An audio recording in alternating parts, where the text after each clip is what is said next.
Bonsoir, l'Algarade à Paris, les Olympiades à Albertville. Vous aurez droit à un journal contrasté ce soir, à une bataille politique et à la trêve olympique. Avant de rejoindre Élise Lucet aux côtés de la Flamme à Chambéry, allons à l'Assemblée nationale où les députés ont vécu aujourd'hui l'épilogue de l'affaire Habash. La session extraordinaire voulue par le chef de l'État s'est ouverte par un discours d'Édith Cresson qui a profité de l'occasion pour démentir à sa manière les rumeurs qui bruissent dans Paris depuis plusieurs jours sur un éventuel changement de gouvernement après les élections régionales. Elle ne veut pas les entendre, tout simplement. Jérôme Catala. Même sans question de confiance, la déclaration de politique générale du Premier ministre était très attendue. Édith Cresson a imperturbablement déroulé la chronologie de l'affaire Habash dans la droite ligne des explications du président de la République, écartant d'une phrase l'éventualité d'élections législatives anticipées. La démocratie a ses règles et son calendrier. Ne faites pas de l'impatience une vertu républicaine. Bref, pour Édith Cresson, il n'y a plus d'affaire Habash. Et selon ses propres termes, le monde continue de tourner. Ce n'est pas l'avis de l'opposition. Mais le Premier ministre affiche un calme à toute épreuve et se veut même combative en établissant le bilan de 10 années de gouvernement de gauche. Un bilan mais pas un testament politique. Quelles que soient les échéances électorales, Édith Cresson est là, et bien là. Je poursuivrai mon action avec persévérance, avec détermination, sans me laisser distraire et sans temps mort. La France, mesdames et messieurs les députés, n'a pas de temps à perdre. Le rendez-vous européen de 1993 est pour demain. En rappelant l'objectif 93 qui lui avait été fixé par François Mitterrand, Édith Cresson veut balayer toutes les rumeurs concernant une prochaine démission, d'autant que cette session extraordinaire semble lui avoir donné un nouvel élan. Mais l'opposition ne se satisfait pas des explications du gouvernement sur l'affaire Habash. Du coup, elle ne se contente plus du dépôt d'une motion de censure, elle réclame la création d'une commission d'enquête. Jean-Baptiste Prédaly. L'opposition discute, mais elle sait qu'elle n'a pas les moyens de renverser Édith Cresson à l'Assemblée. Conséquence, quelques protestations en séance et des propositions à la tribune. Car pour le RPR, l'affaire Habash n'est pas finie. Nous demandons la création d'une commission d'enquête parlementaire devant laquelle doivent être appelés à témoigner les responsables des services diplomatiques, judiciaires et de sécurité, afin que notre pays connaisse enfin la chronologie exacte des faits, l'enchevêtrement des responsabilités, l'enchaînement des silences. Motion de censure, autre mode d'emploi, le réquisitoire. François Léotard joue sur les mots de François Mitterrand. Il n'y a pas eu guet-apens, mais complot. Vous êtes certainement victime d'un complot. Il se prépare depuis longtemps, vous n'avez pas vu venir. Il est remarquablement préparé parce qu'il a mûri dans les esprits. C'est un complot contre le socialisme et il vient du peuple lui-même.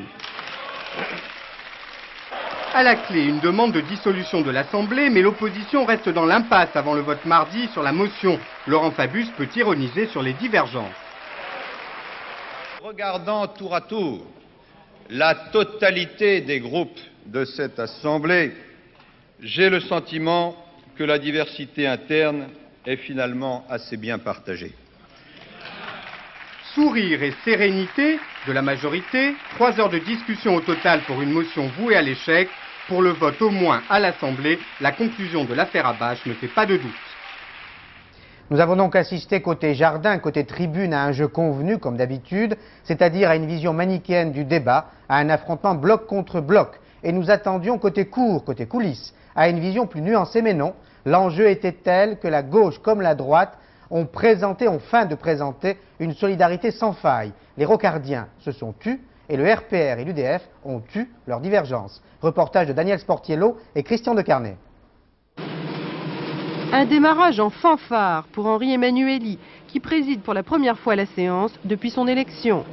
Un petit nouveau tout juste élu, le député centriste de Lambersart, et ce sera tout pour les curieux venus assister à la session. Pour l'extraordinaire, il faudra repasser. À droite comme à gauche, aucun dérapage ne sera toléré. Quel que soit leur ressentiment sur la gestion de l'affaire Habache, les socialistes forment le carré autour du Premier ministre. Les moments sont suffisamment difficiles pour qu'on n'ait aucune hésitation dans ce soutien. Pas d'hésitation non plus du côté de l'opposition qui oublie ses divergences pour faire son travail comme un seul homme. Vous savez, le travail d'un député de l'opposition, c'est de faire feu de tout bois, c'est d'utiliser toutes les procédures constitutionnelles pour essayer de faire trébucher le gouvernement. Si l'autodissolution a du plomb dans l'aile, l'opposition a encore deux armes, la commission d'enquête parlementaire et la motion de censure. À chacun de prendre sa responsabilité et, je dirais, qui ne censure pas, consent.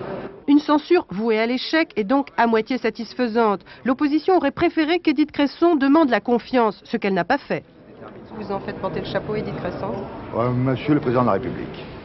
Sur cette question, la droite a trouvé un allié inattendu, le Parti communiste, qui défie Édith Cresson de demander la confiance pour la lui refuser, bien sûr. Une façon pour le PC de montrer qu'il est bien dans l'opposition, mais sans prendre de risques.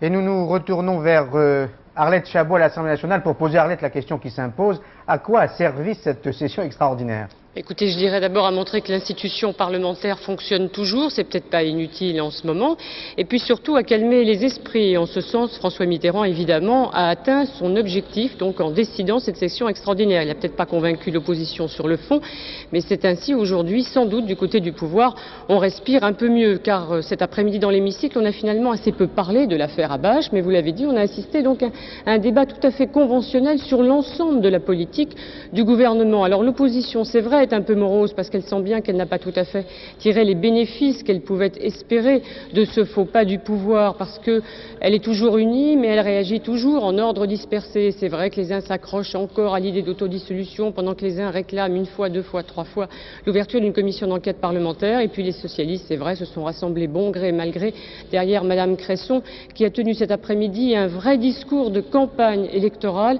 en essayant effectivement d'accréditer l'idée qu'elle sera toujours à Matignon au printemps, c'est-à-dire après les élections régionales et cantonales. Et c'est là le vrai rendez-vous. Ce sera ici à l'Assemblée le 2 avril pour l'ouverture de la session de printemps, et il est vraisemblable que l'atmosphère ce jour-là sera vraiment moins conventionnelle qu'aujourd'hui. Merci Arlette. Quant à Georgina Dufoy, elle a confirmé aujourd'hui sa démission. L'ex-présidente de la Croix-Rouge ne regrette pas son geste, mais a admis qu'il était parfois difficile de concilier le politique et l'humanitaire. Les difficultés de la classe politique traditionnelle sont telles que deux partis pourraient bien en profiter et se renforcer lors du prochain scrutin. Les Verts et l'extrême droite, Véronique Gorel et Jean-Jacques Ledeuil l'ont observé en Alsace. Symboliquement, Antoine Wechter inaugure ici un espace protégé. Le choix du lieu, une forêt, ne signifie pas que les électeurs resteront eux aussi de bois. En Alsace, Antoine Wechter est à la fois chez lui et sur la meilleure terre d'élection des Verts. Et en nombre d'élus régionaux, réduit à 2 pour l'instant, il compte bien non pas doubler, mais multiplier la mise. Nous avons une chance même, pourquoi pas, d'emporter la présidence de cette Assemblée régionale. En tout cas, nous partons dans l'esprit de multiplier par 4, peut-être par 5, le nombre de nos élus dans cette Assemblée. Fort de ses 20% à l'élection présidentielle de 1988, le Front National brode aussi sur le cadre de vie. Mais sa manière n'est pas celle des Verts. Sous couvert de protection, il s'en prend à l'environnement humain, celui que composent les immigrés, principalement des Turcs, dans cette région. L'homme dans son cadre de vie, c'est quoi? C'est pas se retrouver dans 20 ans dans une Alsace qui serait devenue entre-temps un nouveau Turkistan occidental, par exemple. Il ne faut pas oublier que les Verts et M. Wechter sont favorables au droit de vote des immigrés, ce qui n'est pas le cas en ce qui concerne le Front National. Les socialistes, eux, songent surtout à limiter les dégâts. Avec leurs deux listes laborieusement constituées, Catherine Trottmann, maire de Strasbourg, vient de décliner l'honneur d'en conduire une. Leur espoir le plus raisonnable est de rester en Alsace, largement minoritaire. Entre le Front National, ennemi désigné, et la majorité régionale, adversaire respecté, les socialistes se méfient eux aussi des écologistes. Les Verts actuellement ne gèrent rien, disent il n'y a qu'à. Je crois qu'il faut aller un petit peu plus loin. Il faut que les gens sachent quelles seraient les conséquences de leur choix. Dans ce contexte, la droite UDF-RPR n'est pas sûre de se retrouver absolument majoritaire et espère encore recevoir la meilleure part du gâteau électoral, mais une part relative malgré tout. J'espère par conséquent, part du gâteau, comme vous dites, ne sera pas une part égale, mais qu'il y aura une majorité convenable. Naturellement, on n'est quand même pas dans une partie de 4 coins. Il y a aussi les listes du Parti communiste, de Génération Écologie et d'Alsace d'abord, suscitées par un dissident du Front National reconverti dans le régionalisme. Mais ceci ne fait qu'ajouter à l'impression de majorité introuvable. Et nous diffuserons à partir de lundi une série de sondages sur les régionales réalisés par BVA pour le groupe public Radio France, Antenne 2 et FR3. Les vendredis se suivent et se ressemblent en Algérie. Prières dans les mosquées, rassemblement des militants intégristes autour des mosquées, arrivée de l'armée, affrontements, fusillades et morts. Le récit du correspondant de l'agence France-Presse à Alger, Hassen Zenati. Une flambée de violence générale a été enregistrée à travers le territoire algérien immédiatement après la grande prière hebdomadaire. À la sortie des mosquées, des affrontements sanglants ont eu lieu entre les forces de l'ordre et les islamistes à Alger, Constantine, Oran, Batna, Médéa, Sidi Ben Abbès et Tlemcen. C'est le même scénario qui s'est répété à l'identique. Sortie bruyante des mosquées suivie d'une intervention musclée des forces de l'ordre, gendarmes, policiers et militaires déployés en force depuis le début de la matinée pour faire face à toute éventualité.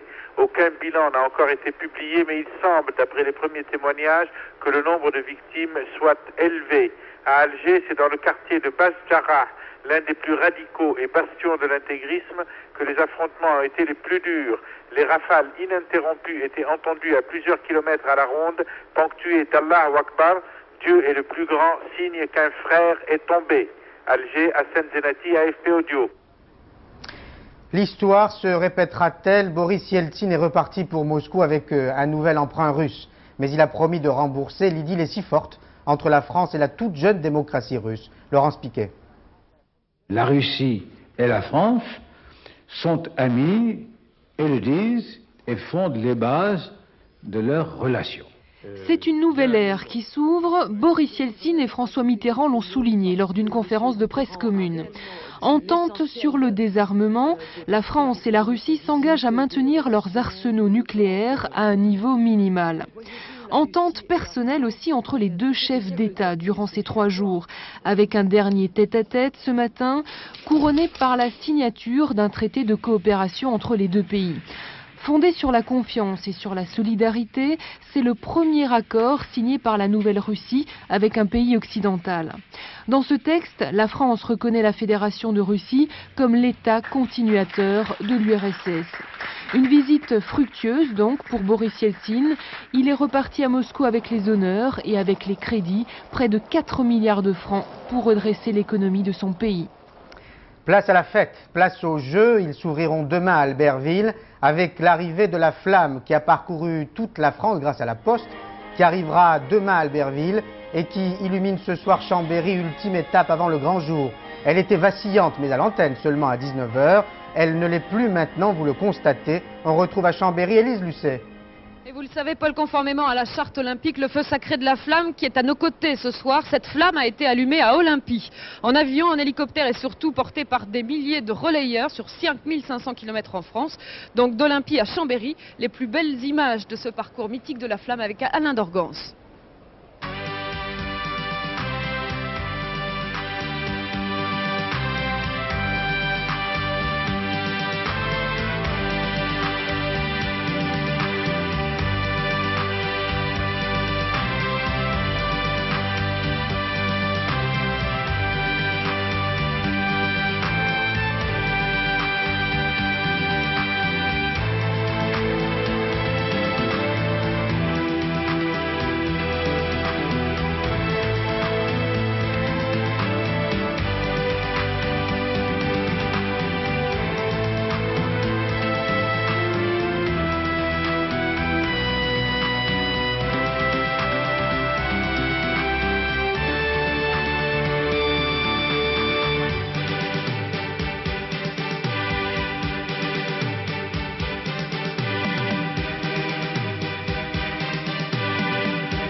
Voilà, et nous avons ce soir à nos côtés, ici en direct de Chambéry, Yves Cousquer, le directeur de la Poste. Yves Cousquer, bonsoir. Bonsoir. Vous avez relevé le défi de la flamme, c'est vous qui avez organisé son parcours. Ça n'a pas toujours été chose facile parce qu'on ne le sait pas, mais la flamme a le statut d'un chef d'État. C'est vrai, quand elle est partie d'Athènes, c'était sur un tapis rouge qu'encadrait la garde des Evzones, la garde personnelle du président Karamanlis. Quand elle est passée à Paris, elle a été accueillie par Mme Cresson à Roissy, Charles de Gaulle, et à l'Élysée par le président de la République. Et elle est escortée tout au long des 5500 km par 12 motards de la garde républicaine, escorte présidentielle et 8 CRS. Et ce défi, vous l'avez relevé sans problème? Sans problème, parce que la Poste est partout. Merci. Alors on a été impressionné par la ferveur de tous les jeunes relayeurs. Espérons qu'elle sera récompensée par quelques médailles d'or pour la France. Élise, comment s'est déroulé l'entraînement des Français? On dit que Franck Picard est de nouveau en forme. De nouveau en forme, je l'espère. En tout cas, il est 9e. Vous savez que les Français ne sont pas favoris. En tout cas, ils se sont entraînés cet après-midi sur la piste, sur la terrible face de Bellevarde. La descente, vous le savez, c'est dimanche, mais on va tout de suite regarder les dernières images de ces entraînements cet après-midi sur la face de Bellevarde. FR3 Grenoble, Jérôme Didier. Pas très satisfait de lui, Luc Alphand, ce matin, il espérait nettement mieux de cette avant-dernière descente d'entraînement sur les 2905 mètres de Bellevarde. Déçu d'avoir surtout réalisé le 29e temps à près de 4 secondes de l'Allemand Markus Weichsmeyer.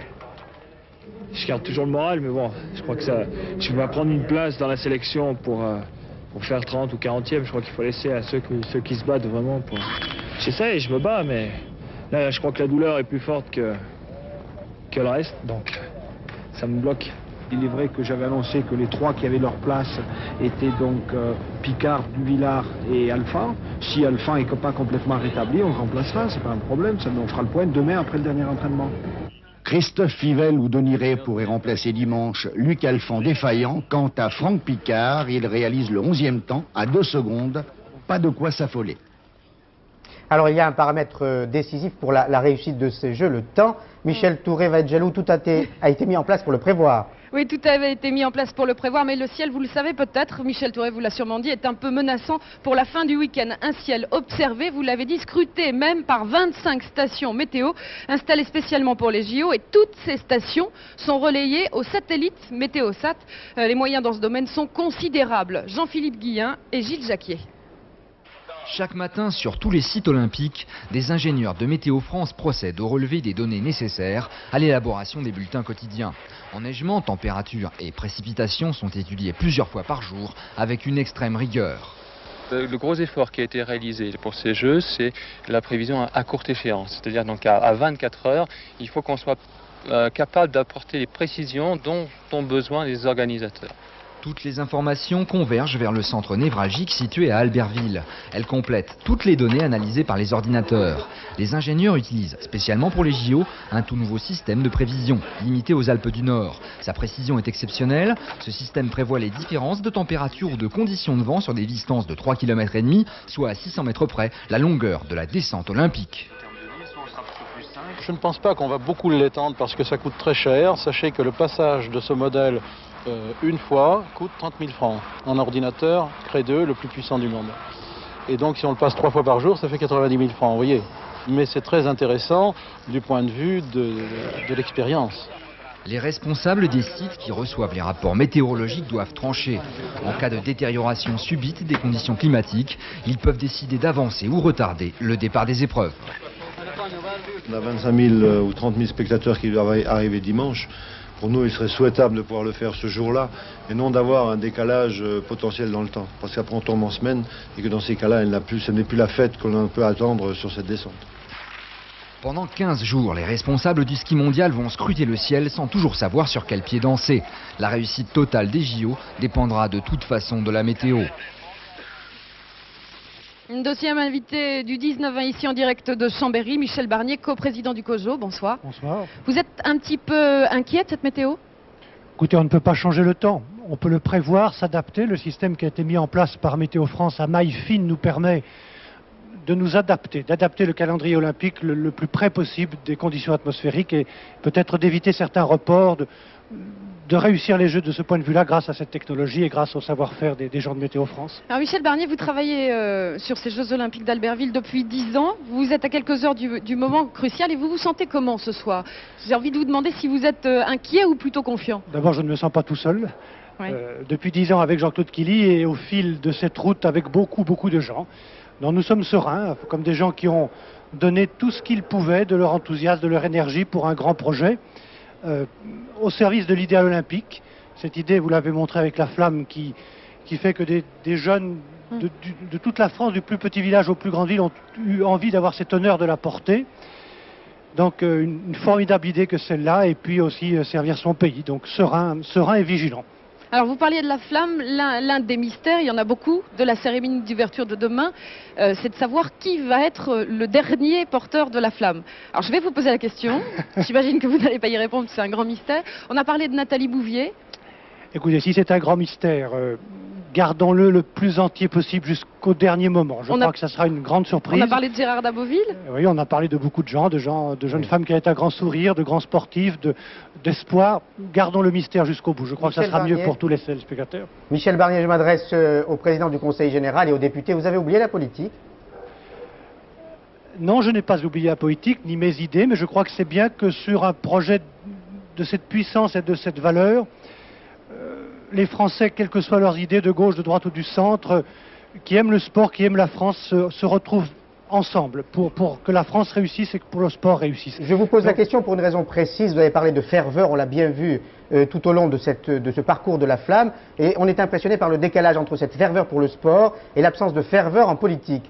Vous qui êtes dans les deux arènes, si j'ose dire, est-ce que vous pouvez donner des conseils à la classe politique de ce point de vue? Sûrement pas de leçons ni de conseils. Trouver de grandes idées, des idées fortes qui fassent que tous les gens qui ont envie d'être ensemble soient attachés à leur réussite.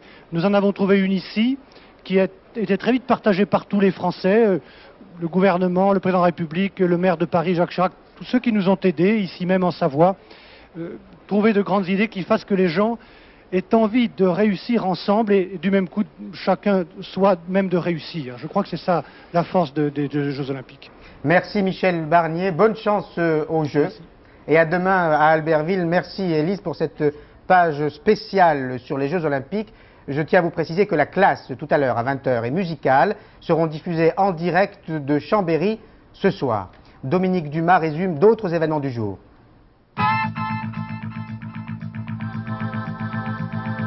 L'Europe en marche, signature à Maastricht aux Pays-Bas du traité de l'Union européenne. Cela concrétise l'accord des 9 et 10 décembre dernier entre chefs d'État et de gouvernement. Ce traité devra veiller à la mise en place progressive d'une union économique et d'une monnaie unique. C'est aussi la possibilité de créer plus tard une citoyenneté européenne. Comme elle l'avait annoncé, Georgina Dufoy a démissionné cet après-midi de la présidence de la Croix-Rouge. Le professeur André Delaude, en tant que vice-président, assurera l'intérim. Le conseil d'administration de la Croix-Rouge a rendu hommage aux actions positives de Madame Dufoy. Fin de citation. Georgina Dufoy demeure déléguée de la lutte française contre la toxicomanie. À la veille des Jeux Olympiques, les informations sur Radio France perturbées. 50% des journalistes sont en grève avec 80% pour Inter. Le mouvement a été reconduit pour demain samedi. Les journalistes demandent des hausses de salaire. Ce soir, les journaux de 18h et de 19h n'ont pas été diffusés. Judith Godrèche voulait faire du cinéma, Michel Blanc également. Ils voulaient en faire ensemble, alors ils se sont rencontrés, mais ailleurs qu'au cinéma, sur les planches. Reportage de Dominique Poncet et Claire, j'allais dire Godrèche, non, Germouti. Cela s'appelle « Je veux faire du cinéma ». Et cela raconte quoi? La confrontation entre une gamine de 17 ans qui rêve d'être une star et son scénariste de père. Le papa, c'est Michel Blanc, qui a en outre signé l'adaptation et la mise en scène de cette pièce de l'américain Neil Simon. La jeune fille, c'est Judith Godrèche. En scène, elle est tellement à l'aise dans ses baskets, Judith, qu'on ne croirait jamais qu'elle fait là ses débuts sur les planches. Quelle carrière? Je vais faire du cinéma. Tu veux faire quoi? Du cinéma? Moi, l'idée qu'un acteur mette en scène, ça me plaît beaucoup. Souvent, je trouve que ce que font les mises en scène d'acteurs sont souvent très belles. C'est vraiment sérieux, cette histoire de cinéma? Pourquoi est-ce que tu veux faire ça? Pourquoi pas? Parce que tu peux gâcher ta vie. Moi j'avais vu Judith évidemment dans des films et je l'avais trouvée formidable. Je trouvais qu'elle dégageait ce mélange d'impertinence, d'insolence, de tendresse et de charme. Et je dois dire que c'est au-delà de mes espérances. C'est pas parce que je joue avec elle tous les soirs, mais c'est vraiment... Ça va pas? Si. C'est tellement différent, c'est le contraire du cinéma. C'est beaucoup plus impudique. On a beaucoup plus le sentiment, même quand on est habillé, d'être nu en face des gens. Non, le talent, je l'ai. Ce qui me manque, c'est le terrain de manœuvre. Et alors donc, pour toi, le cinéma, c'est ton terrain de manœuvre? Ouais, parce que j'ai la volonté qu'il faut. Et ce qui est le plus agréable, c'est de jouer et de sentir les gens là. Et de sentir que les gens osent s'exprimer aussi en face de vous. C'est-à-dire que c'est pas qu'il y a un vrai échange, c'est pas moi je parle et toi tu fermes ta gueule comme au cinéma. Les gens qui vous entourent, les gens qui vous filment se taisent et vous regardent. Tandis qu'au théâtre, bon évidemment, il ne vaut mieux pas qu'ils parlent trop fort, mais on sent quelque chose. C'est ce qui se passe. Ce qui a été le plus difficile, c'est les saluts, je crois. C'est des trucs comme ça. C'est le fait d'être sorti de la pièce et d'avoir tout d'un coup à regarder les gens, à saluer. Et c'est la fin de ce 19-20. Il fera beau demain à Albertville. Michel Touré vous le confirmera dans un instant. Et Marc Hautement vous donnera d'autres informations à 22h54. Bonsoir, bon week-end à lundi 19h.